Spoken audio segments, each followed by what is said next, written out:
Good morning students. आज हम paper 406 की यूनिट 3 रिलेटिविटी स्टार्ट करेंगे। Article 1.1 special relativity. Now let's see what are frames of reference.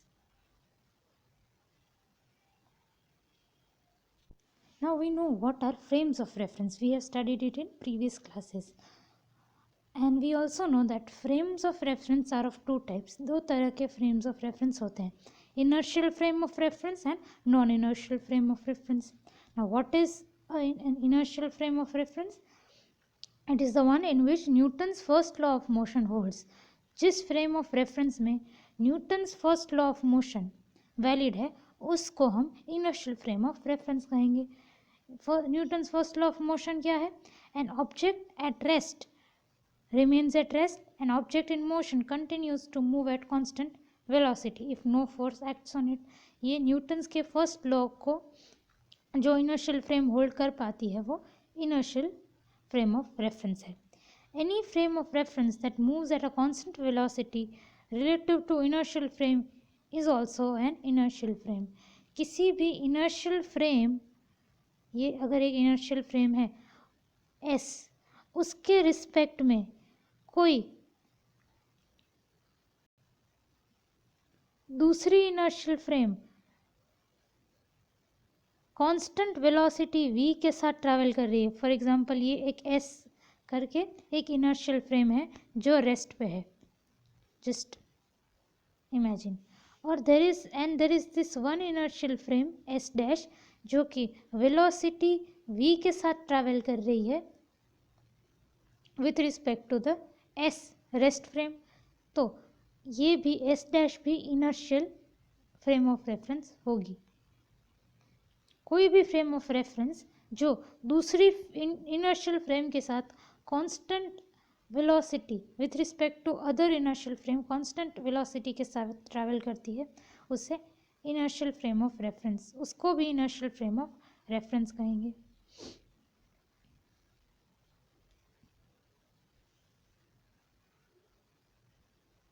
Special relativity, which what Einstein published in 1905, treats problems that involve inertial frame of reference. Einstein ने 1905 में special theory of relativity जो design की थी वो inertial frame of reference वाले problems को involve करता था. एक डेकेड लेटर, मतलब 10 साल बाद, आइंस्टाइन ने ही जनरल रिलेटिविटी पब्लिश किया which described the relationship between gravity and the geometrical structure of space and time. तो स्पेशल थियरी ऑफ रिलेटिविटी में सिर्फ हम इनर्शियल फ्रेम ऑफ रेफरेंस की बात करेंगे. Now, postulates of special theory of relativity. There are two postulates. Number one is that the laws of physics are same in all inertial frames of reference. जितनी भी inertial frames of reference है, चाहे वो rest पे हो, चाहे वो motion में हो, कोई भी हो, सारी inertial frame of reference में laws of physics जो है वो सेम रहेंगी. The second postulate is speed of light in free space has same value in all inertial frame of reference. सारी inertial frame of reference में speed of light की value c ही रहेगी.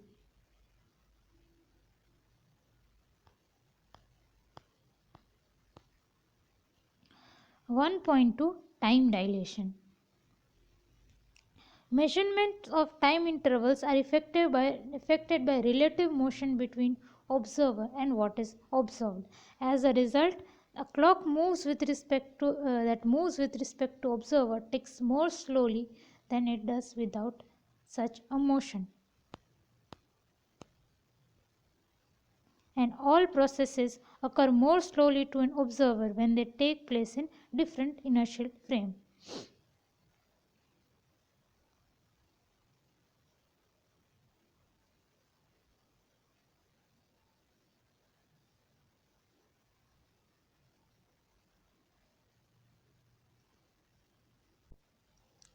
अब आप अज्यूम करिए कि आपका एक स्पेस क्राफ्ट है जो वेलोसिटी v के साथ ट्रैवल कर रहा है, वेलोसिटी v के साथ ट्रैवल कर रहा है आपका स्पेस क्राफ्ट। उस स्पेस क्राफ्ट में आपकी एक क्लॉक है। अब आप सोचिए कि ऑब्जर्वर ए आपका स्पेसक्राफ्ट के ऊपर है, स्पेसक्राफ्ट के ऊपर है आपका ऑब्जर्वर ए जिसके हाथ में एक क्लॉक है। अब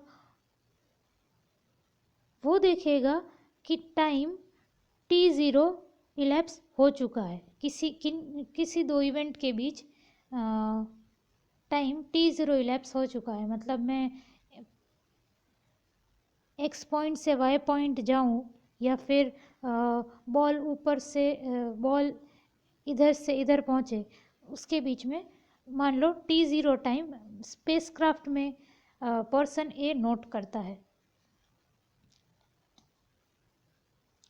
वही चीज़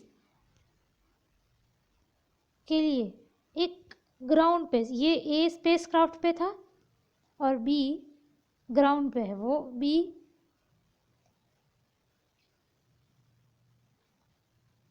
उन्हीं दो इवेंट्स एक्स से वाई तक कोई इंसान जा रहा है, कितना टाइम लगेगा, उसी टाइम को मेरा बी पर्सन बी कैलकुलेट करता है उसकी क्लॉक में। पर्सन बी कहाँ पे है, वो अर्थ पे है। तो बी के तो पर्सन ए और पर्सन बी के क्लॉक में सेम टाइम आना चाहिए। देखो एक ही प्रोसेस है, एक ही प्रोसेस है। फॉर एग्जांपल राम नाम का एक आदमी है जो स्पेस क्राफ्ट में है। अब राम पॉइंट एक्स से पॉइंट वाई तक गया, वो एक इवेंट हुई, ठीक है। अब ये राम भी स्पेसशिप में है, स्पेसशिप में है राम, स्पेस क्राफ्ट में है। तो राम स्पेस क्राफ्ट में है और स्पेस क्राफ्ट के पॉइंट एक्स से वो पॉइंट वाई तक गया और एक मतलब ये एक इवेंट हुई। तो अब ए आदमी ने, ए पर्सन ने राम एक्स से वाई तक गया, वो टाइम अपने क्लॉक में नोट किया, तो वो टाइम उसको t0 मिला। ए स्पेसक्राफ्ट पे था, अब बी स्पेसक्राफ्ट पे नहीं है, बी अर्थ पे है। अब बी देखता है कि राम एक्स से वाई तक एक्स से वाई तक जा रहा है, उसका टाइम वो क्लॉक में नोट करता है। तो इसी same event X to Y तक जाने का टाइम बी के लिए डिफरेंट आता है। मतलब कि स्पेसशिप में टाइम डिफरेंट है और अर्थ पे टाइम डिफरेंट है। If someone in a moving spacecraft finds that time interval between two events in spacecraft is t0, we on the ground would find that same interval has long duration t. Spacecraft में उसी event के लिए time t लगा spacecraft के अंदर, लेकिन हमने अर्थ से देखा तो ज़्यादा लंबा टाइम दिखा, t more than t0.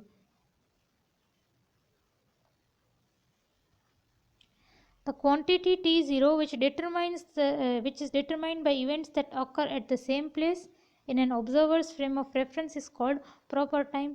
तो जिस फ्रेम ऑफ रेफरेंस में ये इवेंट हुई, उस फ्रेम ऑफ रेफरेंस से अगर आप टाइम नोट करो तो उस टाइम को हम प्रॉपर टाइम बोलेंगे। फॉर एग्जांपल अपना केस में क्या था, राम स्पेसशिप पे था और वो एक्स से वाई डिस्टेंस ट्रैवल कर रहा था, ये हमारी इवेंट थी। तो पर्सन ए जो टाइम नोट करता है उस टाइम को हम प्रॉपर टाइम t0 कहेंगे, क्योंकि पर्सन ए भी राम के साथ स्पेसशिप में है।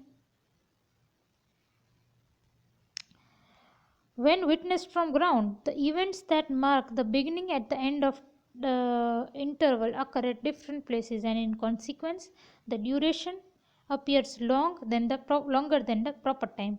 This is called time dilation. जब कोई ग्राउंड से, जब बी पर्सन ग्राउंड से राम के एक्स से वाई जाने तक का टाइम मेजर कर रहा था, उससे टाइम मेजर्ड ज़्यादा मिला, t more than t0। तो इसे the time interval appears longer. Now this is called time dilation. To see how time dilation comes about, let us consider two clocks, both particularly of simple kind, as shown in figure 1.3. ये आपका एक this is taken as a clock. In each clock, a pulse of light is reflected back and forth between two mirrors L0 apart. Whenever the light strikes the lower mirror, an electric signal is produced and marks the recording tape. Each mark corresponds to one tick of an ordinary clock.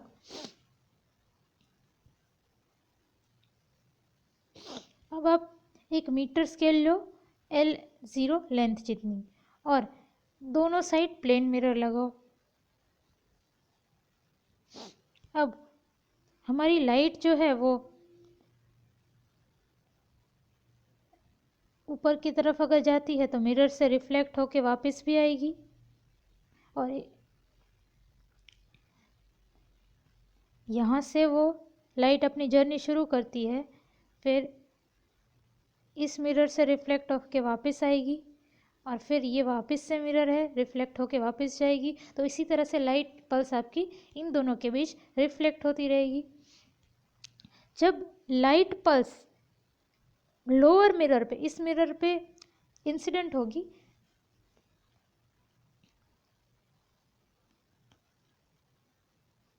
तब देखो यहाँ पे recording device है, तब आपका एक टिक record होगा.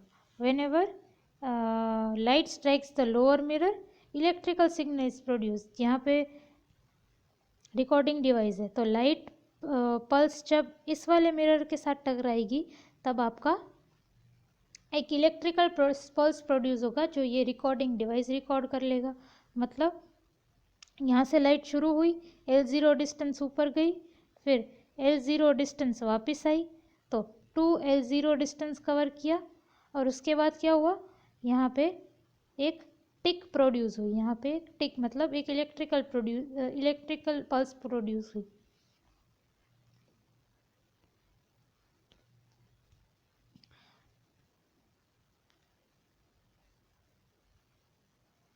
When the clock is at rest in a laboratory on the ground,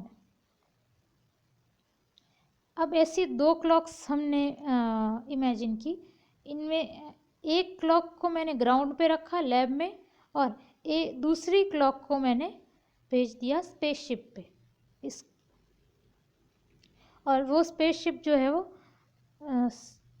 velocity v with respect to ground travel कर रही है.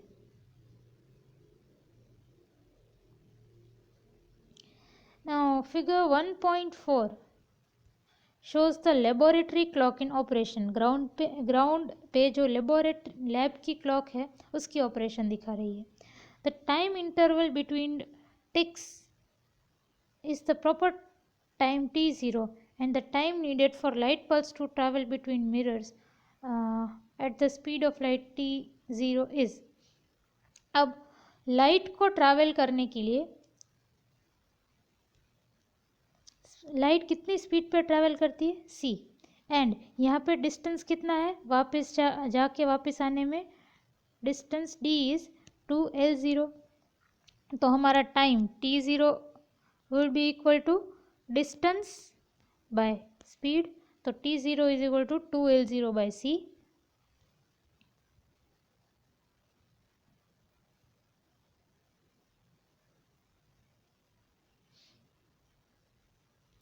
Figure 1.5 shows the moving clock with its mirror perpendicular to the direction of motion relative to the ground. तो अब ये आपकी वो clock है जो स्पेसशिप पे है, the clock which is in spaceship. अब क्या होगा दैट आपकी क्लॉक स्टेशनरी नहीं है. मतलब कि ये इसमें अगर ये लाइट पल्स ऐसे ऊपर जा रही है, अगर अपना क्लॉक स्टेशनरी है, मतलब ये अगर स्टेशनरी है ये अपैरेटस, तो लाइट पल्स ऐसे सीधी जानी चाहिए ऊपर की तरफ. बट नहीं, हमारा स्पेस क्राफ्ट ही वेलोसिटी v के साथ मूव कर रहा है.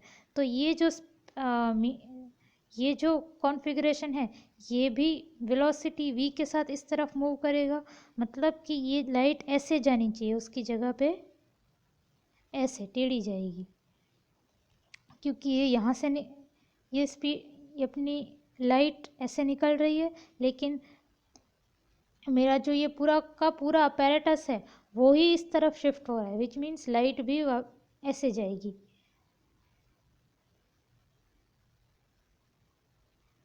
तो देखो लाइट इस हिसाब से जा रही है।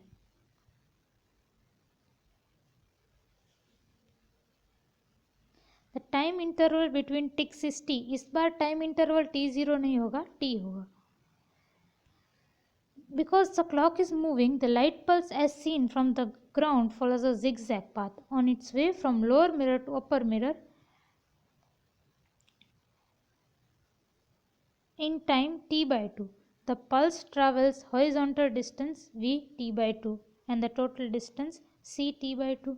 अब t by 2 टाइम में मेरी वेव कितना डिस्टेंस ट्रैवल करेगी? Distance is equal to time into velocity. तो टाइम कितना है? t बाई 2 और वेलोसिटी कितनी है? v। तो v इंटू टी बाई 2 जितना हॉरिजॉन्टल डिस्टेंस मेरी क्लॉक ट्रैवल करेगी। और उसी तरह से ये मेरी स्पीड ऑफ लाइट है, तो t बाई 2 टाइम में लाइट कितना ट्रैवल कर लेगी? तो distance is equal to time into velocity. Now light की वेलोसिटी क्या है? c। तो मेरी लाइट जो है वो कितना डिस्टेंस ट्रैवल कर लेगी?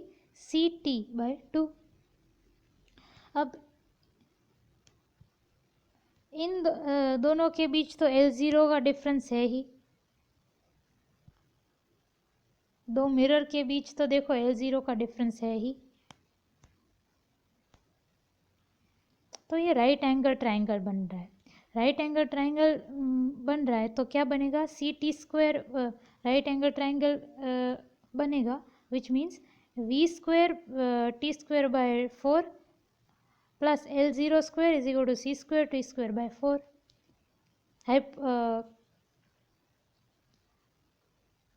पाइथागोरस थ्योरम लगा के फिर t को सब्जेक्ट ऑफ इक्वेशन बनाओ तो आपकी t कुछ ऐसी आएगी।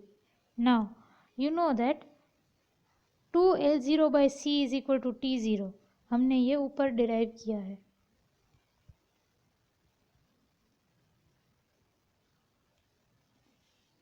So t is equal to T0 divided by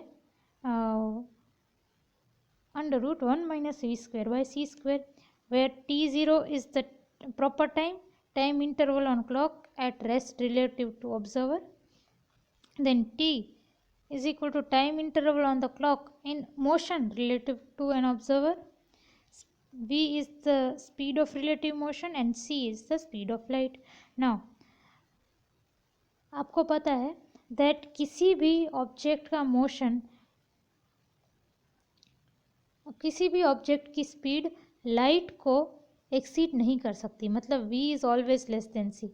no particle till date known is can travel with a speed more than that of light. तो 1 minus we square by C square भी less than 1 होगा, which means t इस formula में देखो तो t more than T0 होगा।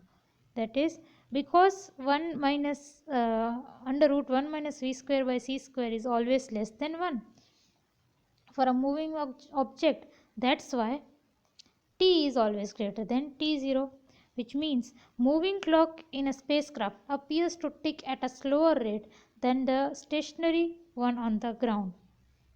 तो spacecraft में जो क्लॉक है, स्पेसक्राफ्ट स्पेसक्राफ्ट के साथ मूव करती हुई जो क्लॉक है ना, वो आपको slowly, it will tick at a slower rate than that of the stationary one on the ground.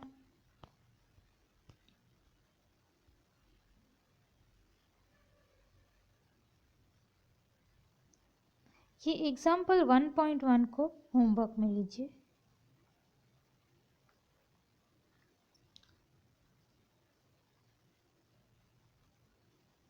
Now, Doppler's effect. We are all familiar with increase in pitch of sound when source approaches us or we approach the source, and decrease in pitch when the source recedes from us or we recede from the source.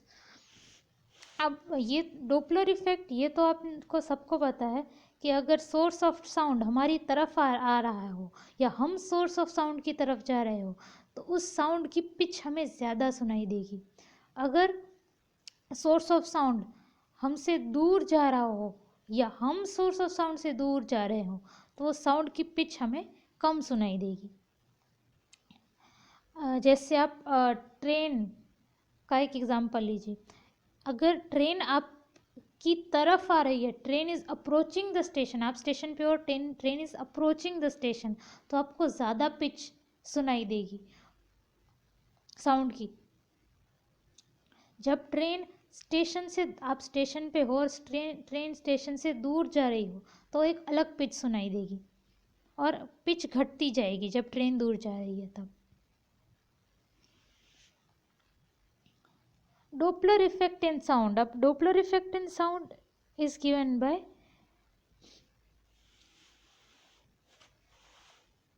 nu is equal to nu 0 1 plus v by c divided by 1 plus capital V by c, where c is the speed of sound, v is the speed of observer, capital V is the speed of source.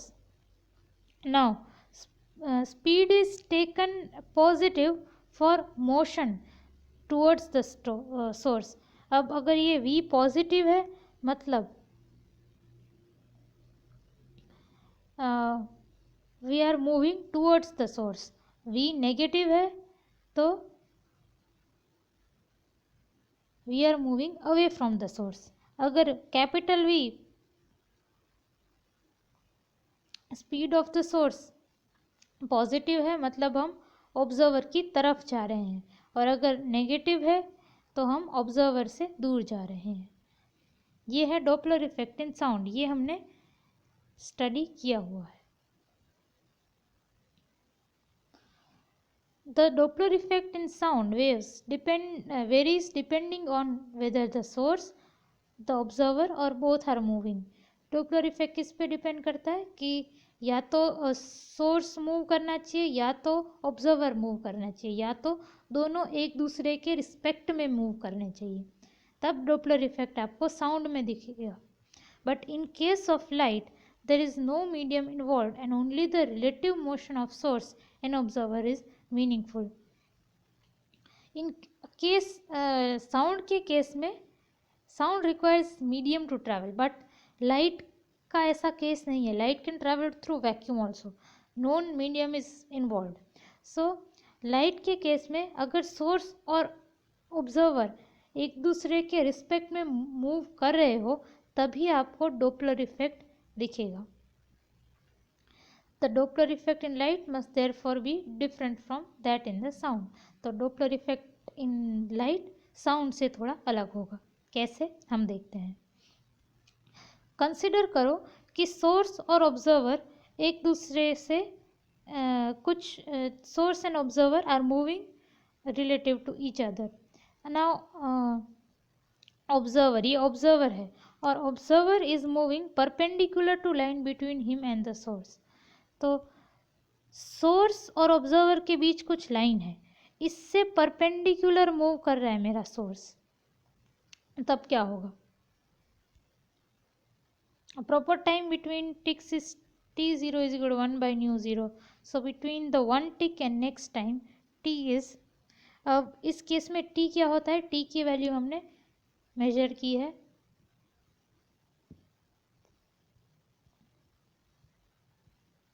ये now nu is equal to 1/t, तो new की value क्या होगी 1/t0 1 minus v²/c²। ना 1/t0 को मैं क्या बोलूँगी 1/t0 को मैं न्यू ज़ीरो बोलूँगी। So nu is equal to nu zero under root 1 minus v²/t²।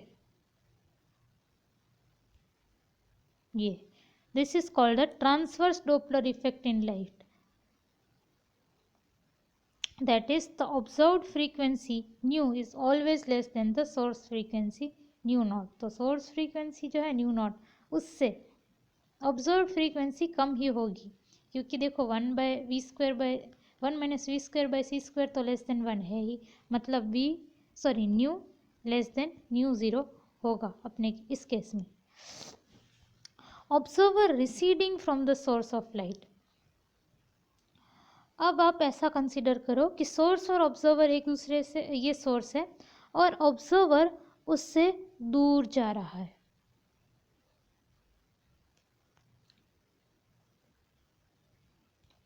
Now the observer travels the distance vt away from the source between the ticks, which means that light coming from the ticks takes vt by c longer to reach him than the previous one. Hence the total time between arrival of successive waves is t plus vt by c.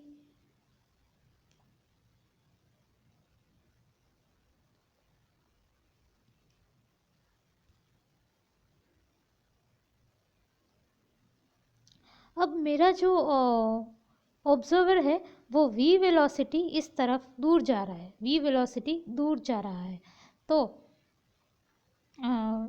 With respect to source मेरा observer velocity v से दूर जा रहा है। तो time t में मेरा observer कितना दूर चला जाएगा, vt डिस्टेंस दूर चला जाएगा टाइम t में, और मेरी लाइट को vt डिस्टेंस ट्रैवल करने के लिए कितना टाइम चाहिए होगा,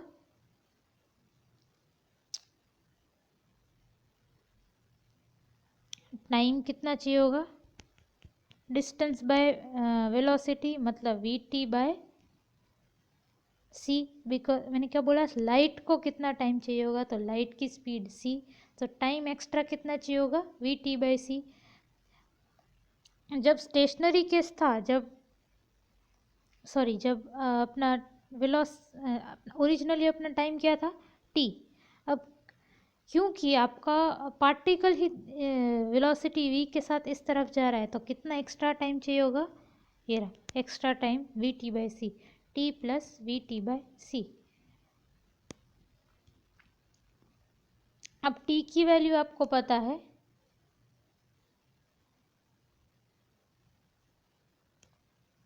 t की वैल्यू अभी आपने ये कंसिडर करो, ये t की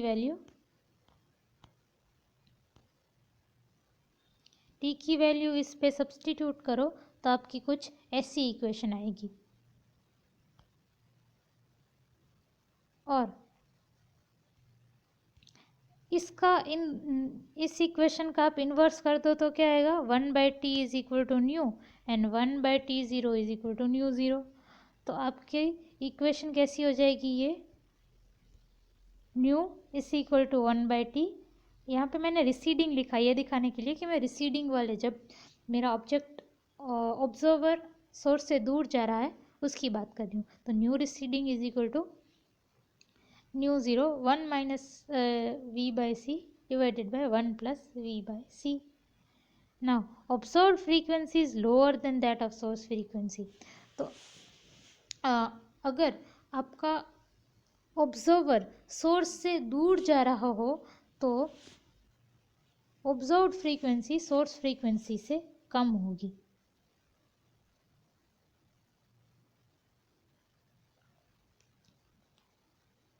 ना observer approaching the light source, अगर आपका ऑब्जर्वर लाइट सोर्स के पास आ रहा है,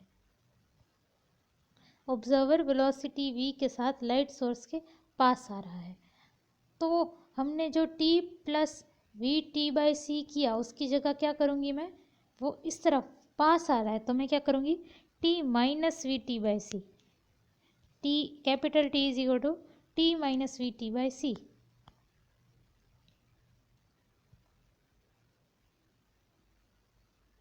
यहाँ पे T is equal to T minus V T by C. उसके बाद टी की हमारे पास वैल्यू है T not divided by 1 minus we square by C square. ये अपनी टी की वैल्यू है, उससे आप इसमें सब्सटीट्यूट करो तो आपकी टी की वैल्यू कुछ निकलेगी, that is T zero is equal to 1 minus nu V by C 1 plus V by C. ये आपकी कैपिटल टी की वैल्यू निकलेगी। फिर nu is equal to 1 by T, that is equal to 1 by T zero under root 1 plus we by C divided by 1 minus we by C. अब ये 1 by T zero क्या है, 1 by T zero आपका है new zero.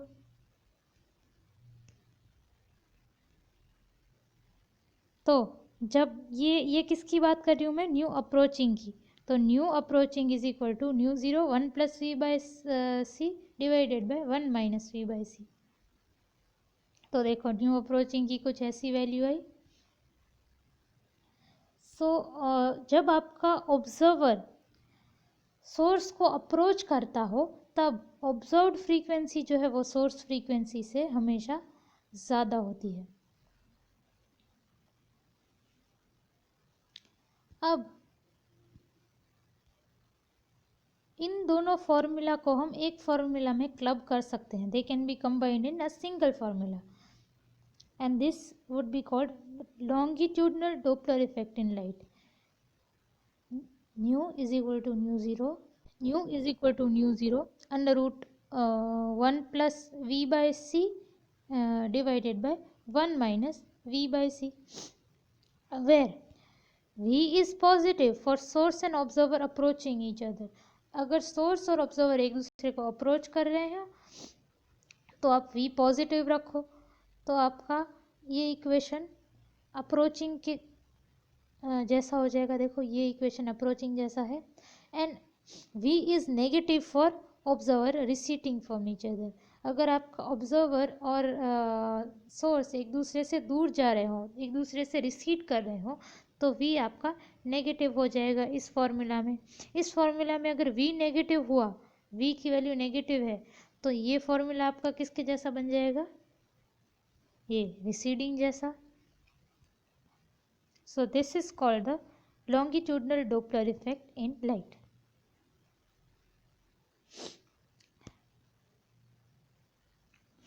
One point 2.1 The expanding universe। Stars emit light of certain characteristic frequencies called spectral lines। Stars है ना, वो एक कुछ लाइट एमिट करते हैं with certain characteristic frequencies।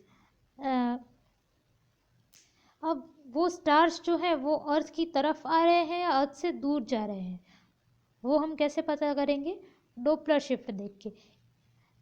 Stars जो फ्रीक्वेंसी एमिट कर रहे हैं उनमें हम डोपलर शिफ्ट देखेंगे। The spectral lines of distant galaxies of stars are all shifted towards the lower frequency end of the spectrum and are called red shifts. तो अब हम देखते हैं डोपलर शिफ्ट में कि ये जो सारी स्टार्स एमिट कर रही है ना, स्टार्स जो लाइट एमिट कर रही हैं वो सारी डोपलर शिफ्टेड हैं टुवर्ड्स द लोअर फ्रीक्वेंसी, मतलब कि रेड एंड, विच मीन्स कि लोअर फ्रीक्वेंसी की तरफ शिफ्ट है, मतलब कि फ्रीक्वेंसी कम हो रही है। फ्रीक्वेंसी कम हो रही है का मतलब क्या, मतलब observed frequency is lower than the source frequency. Frequency कम हो रही है इसका मतलब रिसीडिंग हो रहा है। रिसीडिंग माने दूर दूर जा रहा है, विच मीन्स कि ये जो स्टार्स हैं जो लाइट एमिट कर रहे हैं वो अर्थ से दूर जा रहे हैं। Such shifts indicates that galaxies are receding from us, वो हमसे दूर जा रहे हैं और एक दूसरे से भी दूर जा रहे हैं, विच मीन्स दैट हमारा यूनिवर्स एक्सपैंड हो रहा है, सारे स्टार्स हमसे और एक दूसरे से दूर दूर चले जा रहे हैं, which means universe constantly expand होता ही जा रहा है।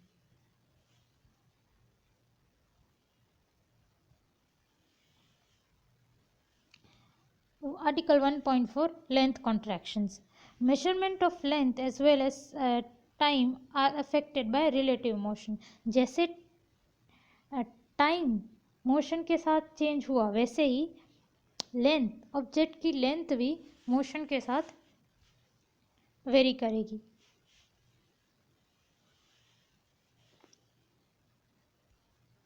कैसे हम देखते हैं। Consider what happens to unstable particles called muons. Now, muons are created at very high altitudes. Muons कुछ अनस्टेबल पार्टिकल्स होते हैं जो काफ़ी हाई एल्टीट्यूड्स पे कॉस्मिक रेस के थ्रू क्रिएट होते हैं। नाउ अब अनस्टेबल है तो म्यूऑन डीके भी कर जाएगा। म्यूऑन 2.2 माइक्रोसेकेंड के बाद it decays into electron and positron. उसकी लाइफ टाइम क्या है 2.2 माइक्रोसेकेंड। उसके बाद वो इलेक्ट्रॉन और पॉजिट्रॉन में कन्वर्ट हो जाएगा। अब म्यूऑन्स की स्पीड कितनी होती है? म्यूऑन्स की स्पीड होती है 0.998 c। तो अपनी एवरेज लाइफ टाइम में मतलब कि 2.2 माइक्रोसेकेंड में म्यूऑन्स कितना डिस्टेंस ट्रैवल कर पाएगा? तो velocity of muon 0.9 into t0 इतना ही डिस्टेंस ट्रैवल कर पाएगा। You know that distance is equal to velocity into time. तो v इंटू t0 जितना डिस्टेंस मतलब कि 0.66 kilometre before decaying, whereas they are actually created at altitudes of 6 kilometers or more. पर अब देखो आपको क्या दिखा कि 2.2 माइक्रोसेकेंड लाइफ वाला म्यूऑन जो है वो 0.66 किलोमीटर ही ट्रैवल कर पाएगा और उसके बाद ही डीके करेगा। लेकिन हम देखते हैं दैट म्यूऑन्स जो है वो काफ़ी हाई एल्टीट्यूड 6 किलोमीटर्स या उससे भी ज़्यादा एल्टीट्यूड से हमें मिलते हैं। तो अब ये 6 किलोमीटर्स जितना डिस्टेंस तो ट्रैवल कर नहीं पाएंगे, क्योंकि अगर आप इस थियरी से देखने जाओ तो आपका 0.66 किलोमीटर के बाद तो आपका डीके हो जाना चाहिए। पर हमारे जो पार्टिकल है वो 6 किलोमीटर्स या उससे ऊपर से भी हमें आते हुए दिखते हैं। To resolve this paradox, we note that muon lifetime t0 is equal to 2.2 microsecond is what an observer at rest with respect to muon would find. अब it 2.2 माइक्रोसेकेंड ये प्रॉपर लाइफ टाइम t0 है। मतलब आप सोचो कि आप muon के साथ मूव कर रहे हो। आप भी एक छोटे पार्टिकल का फॉर्म ले लो और आप सोचो कि आप म्यूऑन के साथ उसी की वेलोसिटी पे मूव कर रहे हो। तो आप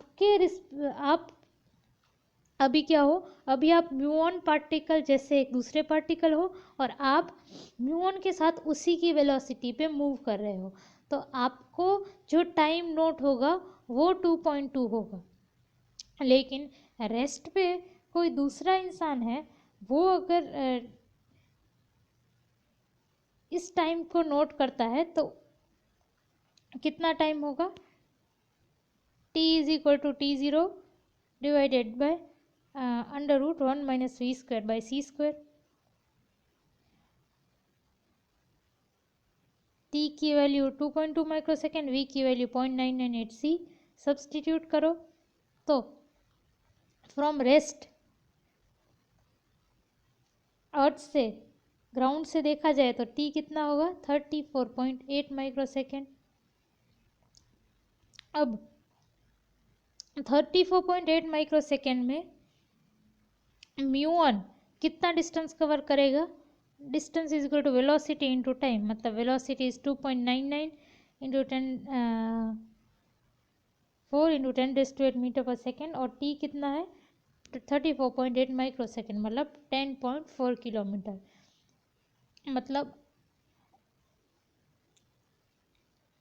अगर आप म्यूऑन के फ्रेम ऑफ रेफरेंस में थे, अगर आप म्यूऑन के साथ ट्रैवल कर रहे थे, तो आपको 0.66 किलोमीटर ही मेजर हुआ। पर आपने जब आप अर्थ से मेजर कर रहे थे, तब वही लेंथ आपको 10.4 किलोमीटर मिली, which means although its lifetime is 2.2 microseconds in its own frame of reference, muon can reach the ground from altitude of as high as 10.4 kilometer in the frame in which these altitudes are measured. The muon lifetime is 34.8. मतलब कि आपके rest frame में से, अगर आप अर्थ में से देखते हैं, तो आपका म्यूऑन 10.4 किलोमीटर जितना ट्रैवल कर पाएगा डीके करने से पहले।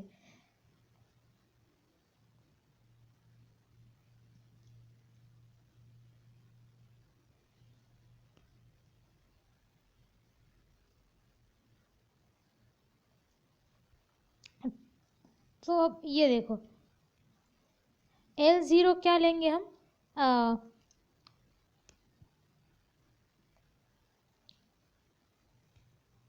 ऑब्जर्वर ग्राउंड पे है और वो म्यूऑन को डीके होते हुए देखता है, ये पूरी प्रोसेस को देखता है, तो तब लेंथ क्या बनती है, L0, डिस्टेंस जो है वो L0 बनता है। और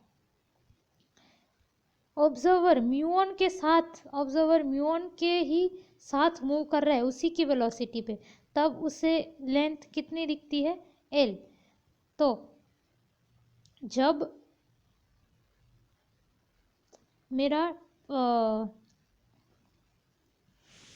कोई पर्सन म्यूऑन के साथ उसी की फ्रेम ऑफ रेफरेंस में उसी की स्पीड में मूव कर रहा है, तब उसको लेंथ मिली L0, नहीं L, तब उसको क्या लेंथ मिली, L।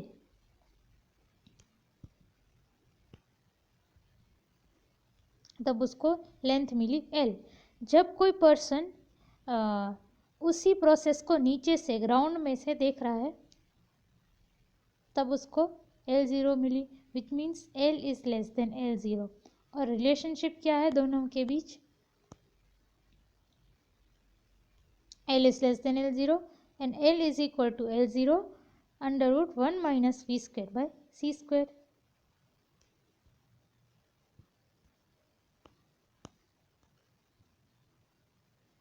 और L0 को क्या कहते हैं, L0 is the proper length L0 is found in rest frame and it's the maximum length any observer will measure।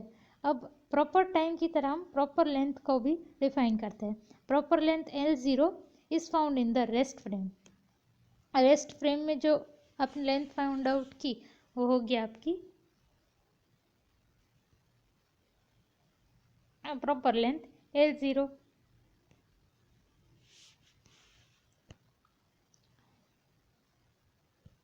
Now let us see what is twin paradox. This paradox involves two identical clocks, one of which remains on Earth while other is taken on a voyage into space at speed v and eventually brought back.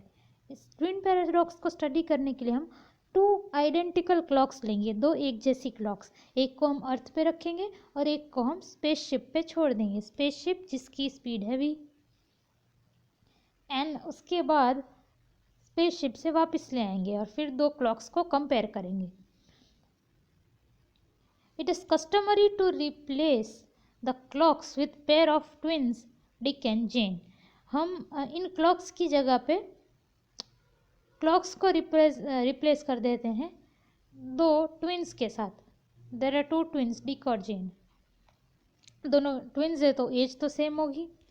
And the substitution is perfectly acceptable because the processes of life, heartbeat, respiration, constitute biological clocks of reasonable regularity।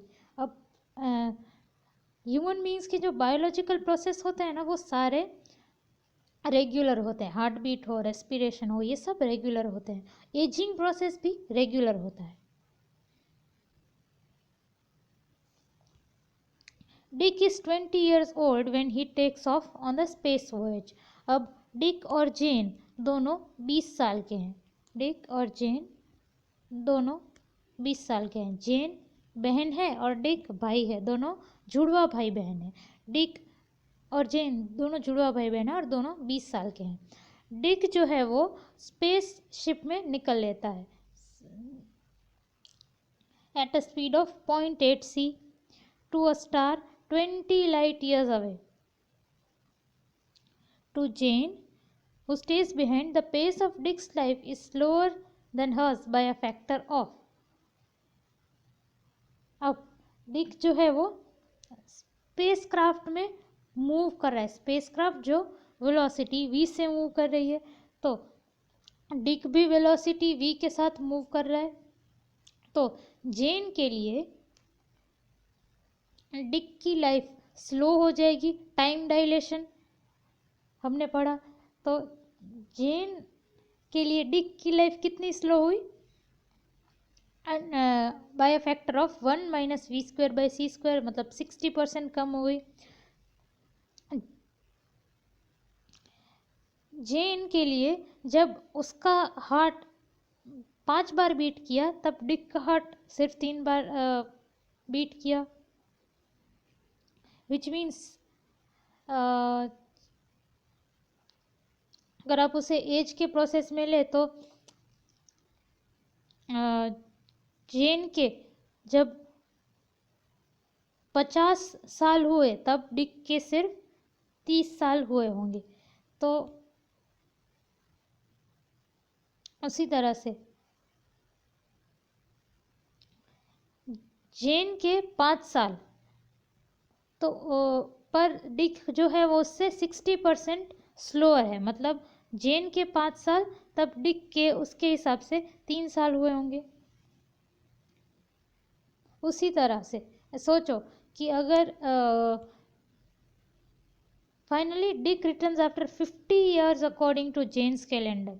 जेन अपने calendar में देखती है कि Dick जो है वो 50 years के बाद आया है, तो जेन की एज क्या हो गई, 20 + 50 इज इक्वल टू 70। तो जेन 70 years की हो गई।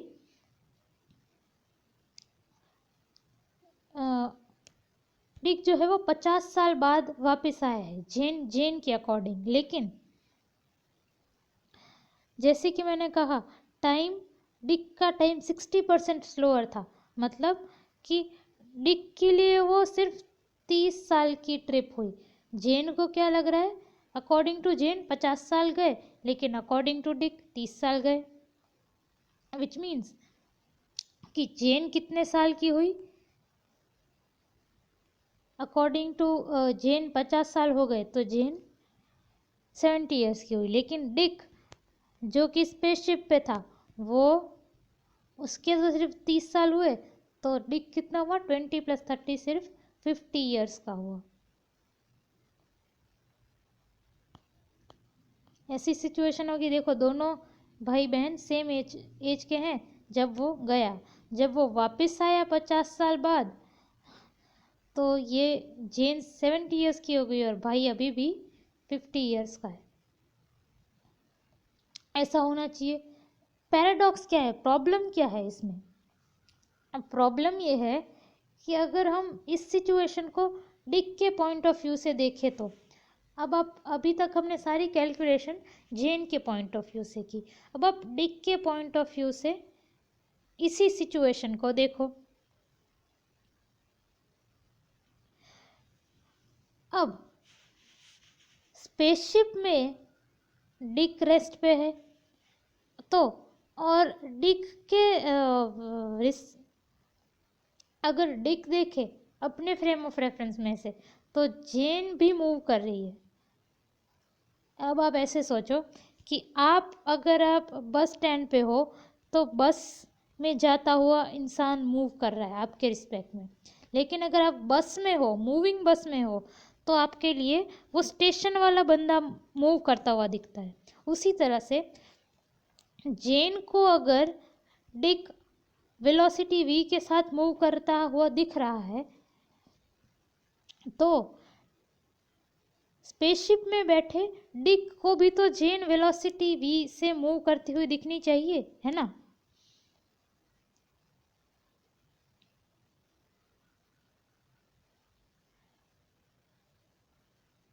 तो फिर ये पूरा का पूरा डिक के साथ भी सेम चीज होनी चाहिए।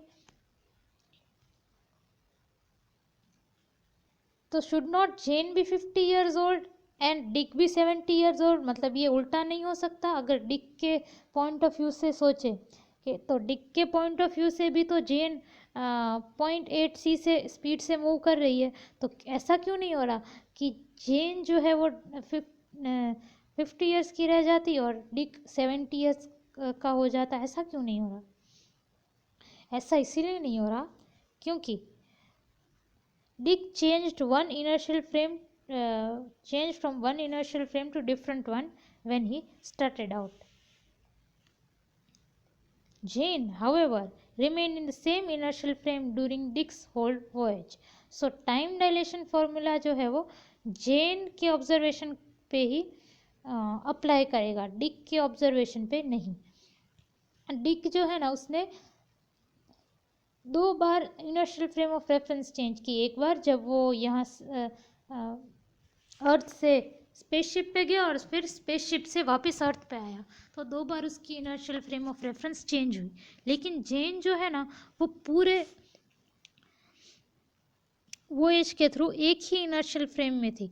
तो जो अपना टाइम डायलेशन फॉर्मूला है वो जेन के ऑब्जर्वेशन पे ही अप्लाई करेगा, लेकिन डिक के ऑब्जर्वेशन पे नहीं करेगा। तो हमारी जेन 70 ईयर्स की हो चुकी होगी और डिक 50 ईयर्स का ही रहेगा। The non-symmetrical aging of twins has been verified by experiments in which accurate clocks were taken on airplane trip around the world and compared with the identical clocks that had been left behind. अब इसको verify कैसे किया गया कि 2 accurate identical clocks को देख लिया गया। एक को one was left behind and other was taken on an airplane trip around the world. एक को पूरा वर्ल्ड के अराउंड एयरप्लेन से ट्रिप करवाई। An observer who departs from inertial system and then returns after moving relative to that system will always find his or her clock slow compared with clocks that stayed in the system. तो जो clock airplane वाली tour करके आई ना, वो clock आपको ज़्यादा slow दिखेगी उन क्लॉक से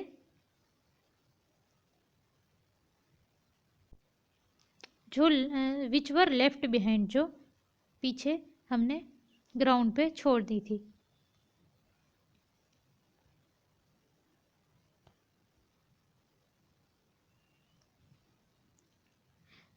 Relativistic momentum.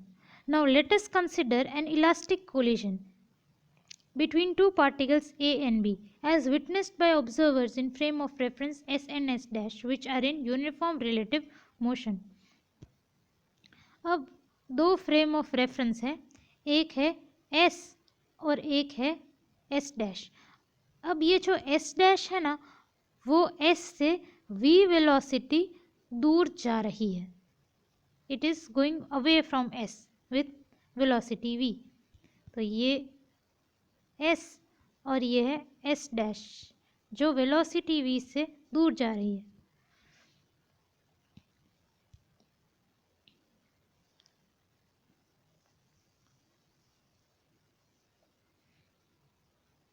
S dash is moving in positive x direction with respect to it at constant velocity v, और पॉजिटिव x डायरेक्शन में वो S डैश दूर जा रही है S से।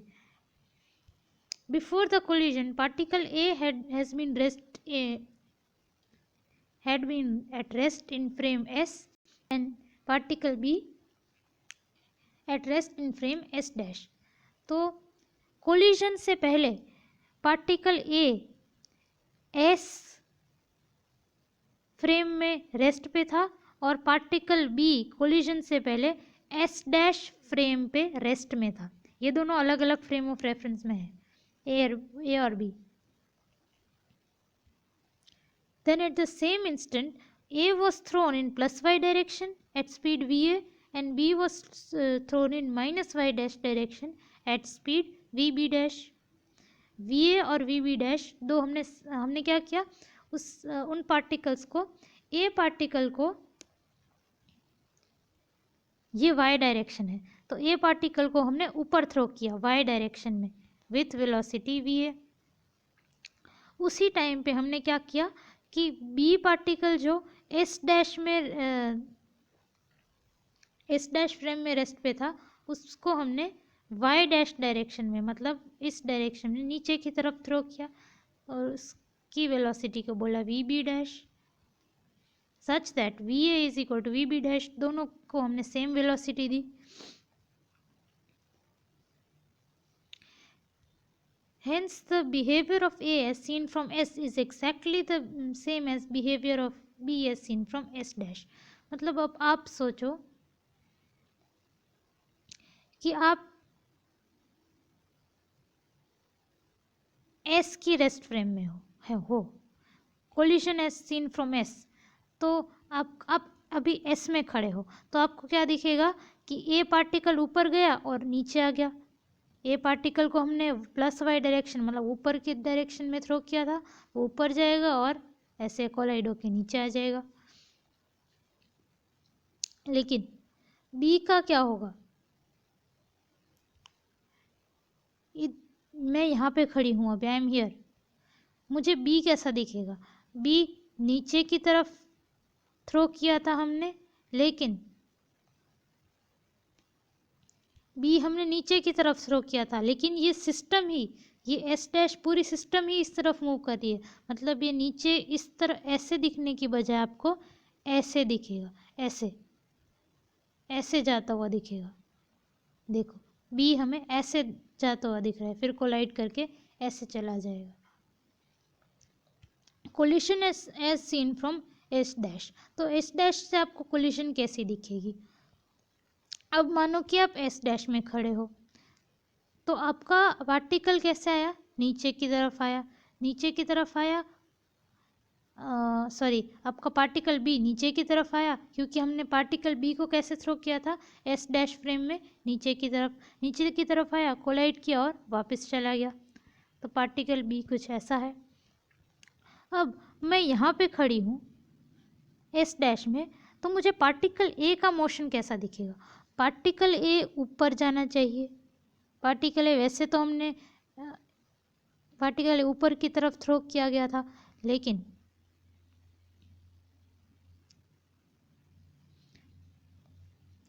एस डैश के रिस्पेक्ट में एस इस तरफ जा रही है, तो आपका पार्टिकल भी किस तरह जाएगा? इस तरह पे। देखो पार्टिकल भी इस तरह पे गया और फिर कोलाइड करके वापस यहाँ चला जाएगा। When the two particle collides, A rebounds in minus y direction with speed va, while B rebounds in plus y dash direction with speed vb dash.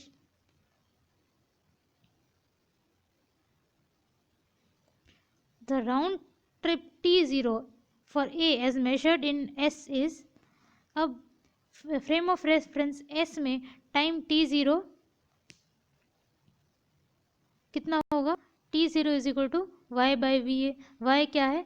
Particles are thrown from y position apart, तो distance y है, so distance by velocity. तो S frame में कौन सा particle rest पे था? पहले V A, और हमने एस फ्रेम ऑफ रेफरेंस में से ए को थ्रो किया था ऊपर की तरफ, तो t0 is equal to y by v a. And it is the same for B in S dash. हमने एस डैश वाली फ्रेम से बी को नीचे की तरफ थ्रो किया था,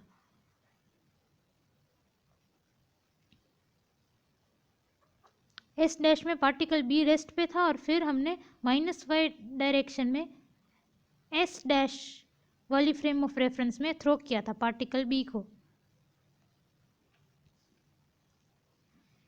So T0 is equal to y divided by Vb dash.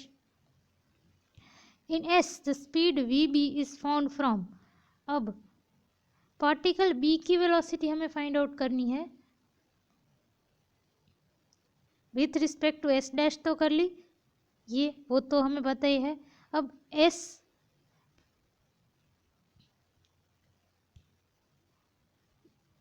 अगर मैं S फ्रेम ऑफ रेफरेंस में हूँ तो बी पार्टिकल की वेलोसिटी कितनी होनी चाहिए वो मैं कैलकुलेट करूँगी यहाँ से एस से. तो उससे मैं वी बी बोलूँगी. V b is equal to y by t, where t is the time taken to make its round trip as S in S dash.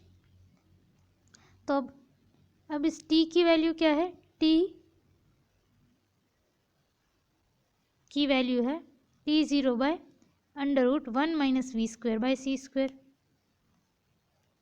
सो अब इस t की वैल्यू को आप यहाँ पे सब्सटीट्यूट करो तो आपको v भी मिल जाएगा. नाउ va आपके पास है, va को सब्जेक्ट ऑफ इक्वेशन बनाओ तो va is equal to y by T0. तो आपके पास va और vb की वैल्यू मिली. नाउ क्लासिकल डेफिनेशन यूज़ करो. पी ए की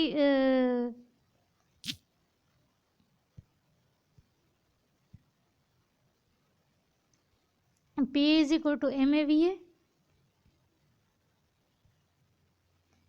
p a is equal to m a v a, b is equal to m into v आपको पता है. तो p a is equal to m a v a की जगह पे ये सब्सटीट्यूट करो. Likewise p b is equal to m b v b. अब वी बी की जगह आप ये सब्सटीट्यूट करो, विच मीन्स अगर आप कंपेयर करने जाओ this means that in this frame momentum will not be conserved if ma is equal to mb. momentum conserve होना पड़ेगा pa is equal to pb. Momentum conservation के लिए pa is equal to pb होना पड़ेगा. इन दोनों को आप equate करो तो आपको क्या मिलेगा? mb is equal to ma √1 minus we square by C square. तो ही आपका मोमेंटम कंजर्व होगा. इसको हम ऐसे भी लिख सकते हैं m v is equal to m divided by √1 minus we square by C square. अगर रेस्ट पे हमारा मास इतना है तो अगर वो मास वेलोसिटी v से मूव करेगा तब हमारा नया मास इतना हो जाएगा. So p is equal to m v divided by 1 minus we square by C square.